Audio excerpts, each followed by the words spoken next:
Olá, cursistas de análise exploratória de dados. Essa é a segunda aula do nosso curso, cujo título é População, Censo e Amostras. Nós vamos ver que os temas dessa aula têm tudo a ver com dois procedimentos que nós estamos passando aqui no Brasil. Um é o censo demográfico e o outro é a realização de eleições e as pesquisas, né, antes das eleições. A questão das pesquisas foi iniciada, conforme está aí na introdução do capítulo, nos Estados Unidos, em 1932. Uma revista enviou para seus leitores um encarte com opção de declarar o voto na eleição presidencial. E com antecipação eles indicaram qual seria o vencedor das eleições. Isso de fato aconteceu, causou muita surpresa. É aquela história do ovo de Colombo, né? Ah, puxa, por que eu não pensei em fazer isso antes? E daria certo, né? Uma coisa que você preveria o futuro. No entanto, 4 anos depois, numa nova eleição, o procedimento deu errado. Mas um estatístico chamado Gallup, que talvez vocês conheçam esse nome, né? E ele desenvolveu uma outra metodologia, que ao invés de se basear, né, na declaração espontânea de voto, ele fez uma pesquisa por cotas. Nós vamos explicar esse procedimento mais adiante. E acertou. E, inclusive, dizendo por que a metodologia dele era melhor do que a revista. Quer dizer, a partir daí, né, os procedimentos não só de pesquisa eleitoral, mas como pesquisa de mercado, pesquisa de opinião, se desenvolveram e hoje são consagrados em todo o mundo. A indústria de bens de consumo, por exemplo, não existiria sem as pesquisas de mercado, assim como ela também não existiria sem o controle estatístico de qualidade. A nossa primeira definição é de população, né? A gente associa população a pessoas. Muitos dos problemas, né, que a estatística trata estão relacionados a pessoas. O objeto, né, é a pessoa, mas na verdade pode ser um objeto qualquer.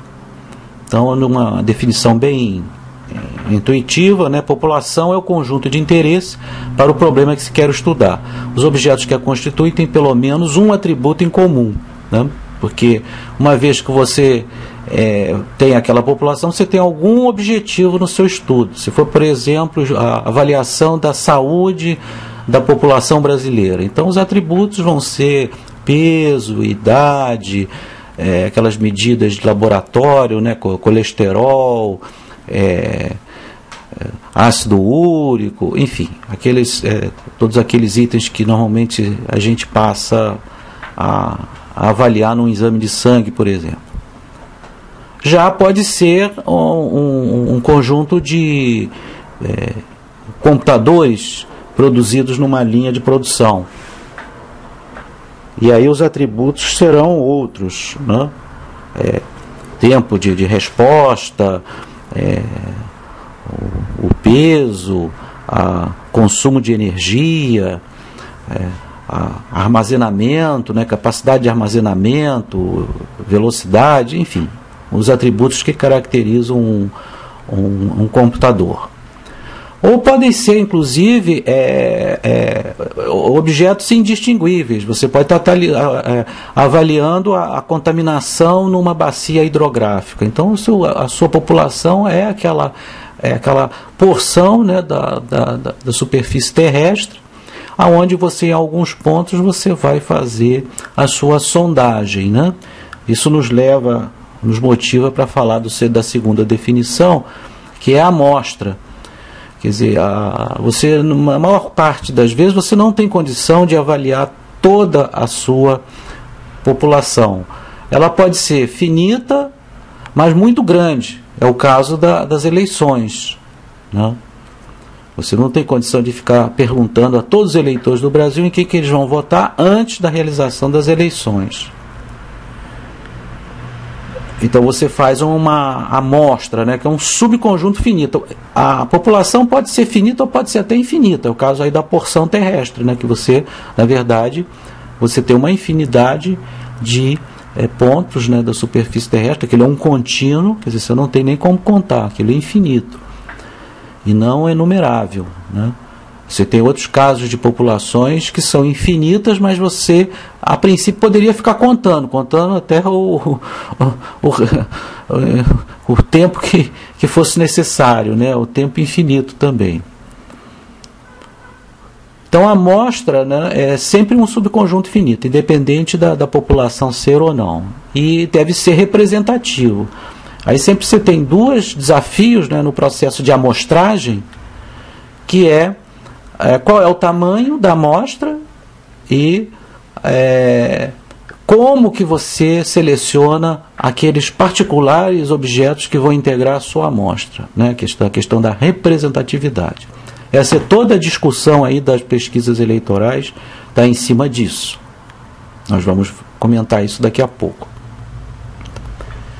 Quando você não faz amostra, às vezes você tem a possibilidade de exaurir a sua população, ou seja, uma população finita, onde você pode acessar os objetos e num tempo razoável. Então você tem os censos, por exemplo. O censo demográfico, né, que é certamente eu já tive o recenseador na minha casa, possivelmente vocês já devem, alguns, se não todos, já tiveram a visita, né, dos recenseadores. Aí é exaustivo. Mas tem outros censos que você faz, em censos industriais, tem vários censos industriais que são feitos, né? Censo agrícola, você tem uma série de situações onde você faz o censo, inclusive importante, né? Você tem o censo do ensino à distância, né, que é feito pela Associação Brasileira de Ensino à Distância, né? Ela, em 2009, né, publicou o censo de todas as instituições que oferecem curso de ensino à distância, né, quais são os cursos. Aquilo é um censo, não foi... Embora em alguns aspectos tenha sido por amostragem, né? Outros aspectos que foram avaliados naquele documento foram por amostragem, mas tem uma parte que é o censo, é relacionar todas as instituições que oferecem ensino à distância. Bom, antes de entrar nos detalhes dos processos de amostragem, vamos falar de uma caracterização que é muito importante na estatística, ou seja, as duas grandes classes de problemas, né, que a estatística trata. Então, um que a gente denomina problemas experimentais, né, ou controlados, aonde as condições são controladas e você procura determinar a relação entre um ou mais atributos com os resultados obtidos. São chamados problemas experimentais, que são típicos, por exemplo, na medicina, na indústria farmacêutica, né, no desenvolvimento de produtos, de uma maneira geral, onde você faz exaustivos testes, variando alguns fatores e observando o nível das respostas. Por exemplo, você está querendo desenvolver uma ração para engordar porco. Então você tem os elementos que compõem a ração, né? O farelo, o osso, proteínas, enfim, diversos fatores. Aí você vai variando a quantidade daqueles fatores, inclusive a dosagem, inclusive, né, a frequência, e aí observa qual é a engorda do porco para aquelas diferentes combinações. E você faz isso através de um estudo estatístico, né, que é chamado planejamento de experimentos, que é extremamente importante. E a outra categoria de problemas são chamados problemas observacionais, onde a maior parte, se não todas as condições, escapa ao controle. É o caso da observação do tempo, do clima, né? Observação das eleições, né? Onde o pesquisador limita-se a colher os dados sobre alguns atributos e a partir daí formular suas proposições. Então toda a parte de ciências da natureza está muito enquadrada dentro disso, observação do clima, observação do tempo, né? A questão eleitoral, né? Questão do mercado, né? O que o consumidor está preferindo, avaliação do cidadão sobre o governo, né? São tipicamente problemas observacionais. O desafio dos problemas observacionais são os chamados atributos ocultos, né? Então, se você não tomar cuidado, você pode querer estabelecer relações entre variáveis que, na verdade, não são verdadeiras. Pode haver uma associação, mas não uma causalidade. Nos problemas experimentais, você tem condição de determinar a causalidade. Nos problemas observacionais, você tem que tomar muito cuidado quando faz isso. Ali no texto, né, vocês têm 2 exemplos de um problema experimental e de um problema observacional. Bom, de qualquer maneira, quando você tem populações, seja sobre as quais você vai observar um problema experimental ou um problema observacional, você precisa fazer uma amostragem, né, pelas razões que a gente já comentou. E aí você tem 2 grandes classes, a chamada probabilística e a não probabilística. Evidentemente, se você vai usar estatística, o desejável é que a sua amostragem seja o mais probabilística possível, embora você tenha problemas de ordem operacional, de ordem de custo, de ordem de tempo, que impedem que as amostragens sejam sempre probabilísticas, como é o caso aí das pesquisas eleitorais. Então você precisa recorrer digamos, à amostragem não probabilística. Dentro da amostragem probabilística, os tipos, né, você tem mais de um tipo de amostragem.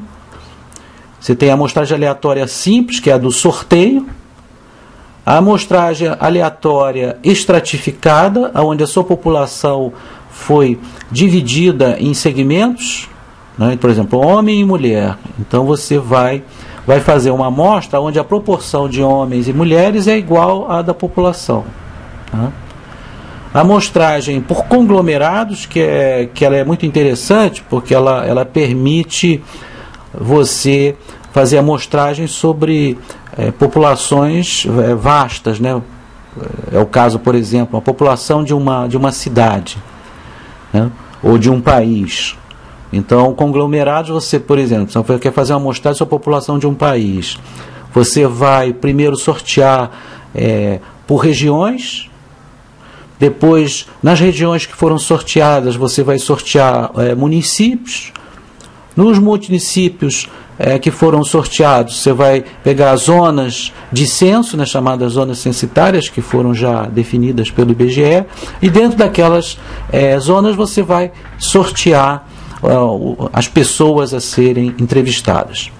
Aí no texto vocês têm um exemplo com alunos, né, de um colégio, onde você sorteia os colégios, depois dentro dos colégios sorteados você sorteia as classes, aí dentro das classes você vai sortear os alunos.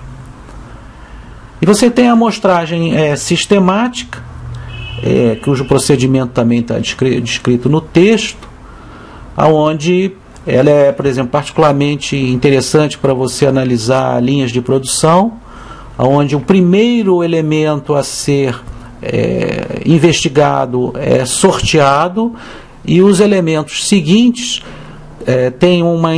são intercalados segundo uma regra que está compatível, coerente com o tamanho daquela amostra, né?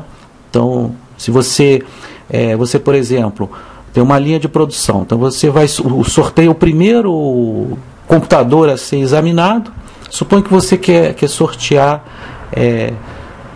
10 computadores. Então aí você pode, por exemplo, intercalar. Vou intercalar de 3 em 3, ou vou intercalar de 4 em 4, vou intercalar de 5 em 5. Quer dizer, Aí depende exatamente do tamanho da população e do tamanho da amostra que você tiver. Né? Se você produz 100 computadores e você quer fazer a amostragem sistemática, então você, ao fazer o seu sorteio, você tem que fazê-lo de maneira a poder conseguir completar, né,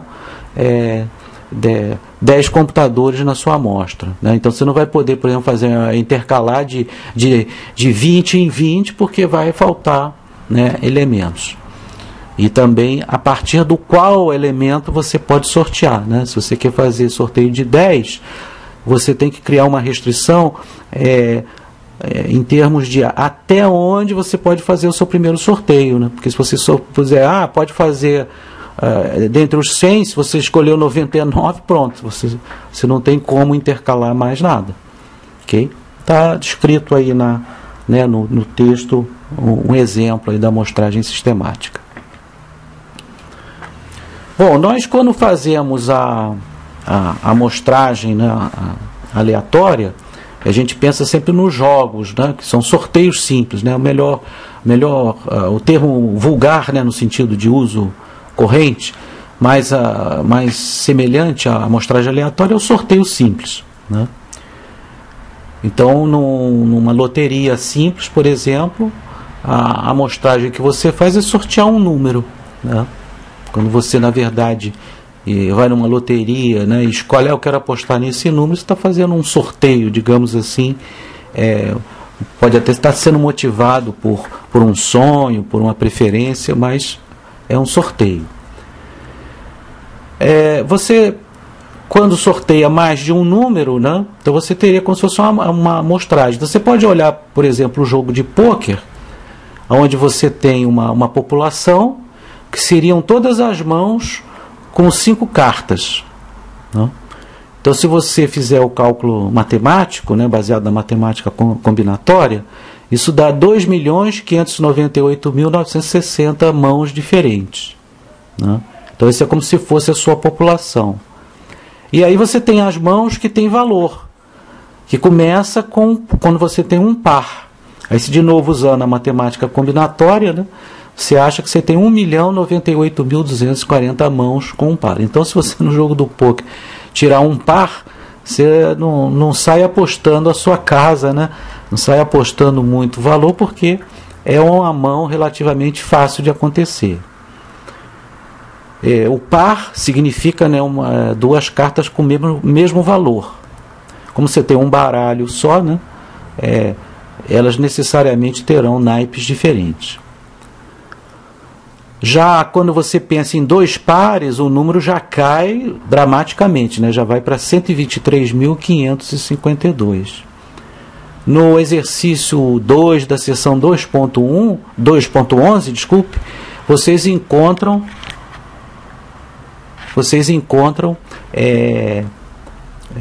a totalidade de mãos para todos os tipos de mãos, né, do pôquer.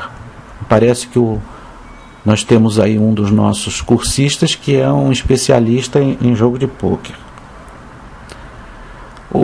Quando você também está construindo uma amostra, você pode levar em conta a ordem, né? Se a ordem importa, e se a amostra pode ser com repetição, ou seja, se aquele objeto que você sorteou pode ser sorteado de novo. Um bom exemplo da ordem importar é se você está montando uma comissão de 3 pessoas, mas aí você tem que o primeiro a ser sorteado vai ser o presidente, o segundo vai ser o secretário, o terceiro vai ser o tesoureiro. Então, nesse caso aí, não pode haver repetição e a ordem importa. Agora, se você estiver formando apenas uma comissão com 3 pessoas, sem nenhuma hierarquia entre elas, aí a ordem não importa. Evidentemente, a quantidade de comissões diferentes que você pode formar num caso ou no outro varia em função das fórmulas combinatórias. As fórmulas estão aí no texto. Aqueles que quiserem aprofundar o estudo aí de combinatória, né, podem olhar no próprio texto. Bom, a gente vem falando aqui esse termo aleatório, né, que é o acaso, né, que a gente está tendo até uma discussão muito interessante, né, no nosso fórum, já várias intervenções com citação de bibliografias, bem interessante. Então aqui a gente está falando apresentando essa definição, o que a gente tem para o experimento aleatório. Quando você não sabe qual o resultado vai sair, apesar de todos os resultados possíveis serem conhecidos, e as condições do experimento serem as mesmas. Então vocês veem que é um conceito abstrato, né? Porque se você tivesse as mesmas condições no experimento, deveria sair o mesmo resultado, né? Então a aleatoriedade é um conceito, né? Ele não pode ser produzido, digamos, rigorosamente na realidade. Embora você tenha desenvolvido procedimentos, né, para gerar números aleatórios nos computadores e, mais recentemente, até geradores quânticos, né, que foi a contribuição do Wellington lá no fórum, mas o que na verdade acontece é que são sistemas complexos onde pequenas perturbações imperceptíveis geram valores diferentes. Então está aí, né, obviamente, o conceito de aleatoriedade é uma abstração matemática, o conceito que foi desenvolvido para modelar a incerteza. Os problemas tratáveis pela estatística dependem de tantas condições que seria impossível abordá-los conjuntamente e determinar previamente o resultado. Assim, a aleatoriedade é uma hipótese de trabalho e não necessariamente uma convicção de que a natureza seja intrinsecamente aleatória. A gente poderá discutir sobre isso aí ao final, né, da exposição. Bom, dentro das amostragens não probabilísticas, nós temos a amostragem por cotas e a amostragem por conveniência como as mais importantes. Na verdade, na prática, você acaba mesclando procedimentos de umas e outras, né? Você não usa um método só. Mas a amostragem de cotas, que a gente conhece mais aí pelos institutos de pesquisa, ela é feita em duas etapas. Na primeira, você estabelece segmentos para a população e na segunda, escolhe por conveniência elementos dentro de cada segmento. Então, aí no texto tem o exemplo 2.8, que é traçar um perfil do jornalista no município do Rio de Janeiro, onde estão apresentadas as cotas, né, que foram estabelecidas por cada empresa, né, cada órgão, cada área de trabalho, né, do jornalista, e dentro dessa categoria as empresas mais típicas e, além disso, o nível de experiência do jornalista, um jornalista iniciante e um jornalista já experiente. E aí você tem dentro de cada célula aí dessa tabela o número de jornalistas que deveria ser entrevistado, por exemplo, no Globo Jovem 16, no JB Jovem 9, né, e assim por diante. Essa entrevista, a escolha desse jornalista que não é por sorteio, por isso que o sistema de cotas, né, não é considerado probabilístico. Esse é um dos problemas, né, que a gente tem quando você faz pesquisas de eleitorais, por exemplo. O outro problema é que o tamanho da amostra é relativamente pequeno para a população, que é 135 milhões de eleitores. E o outro problema também é que a segmentação é basicamente sexo e idade. Então você, como é que se diz, pasteuriza, né, muito a população brasileira, que tem uma heterogeneidade muito grande. O nosso próximo tópico de debate no fórum será sobre pesquisas eleitorais. E aí a gente vai também poder discutir hoje também aqui e depois no fórum mais ainda sobre essa questão das pesquisas.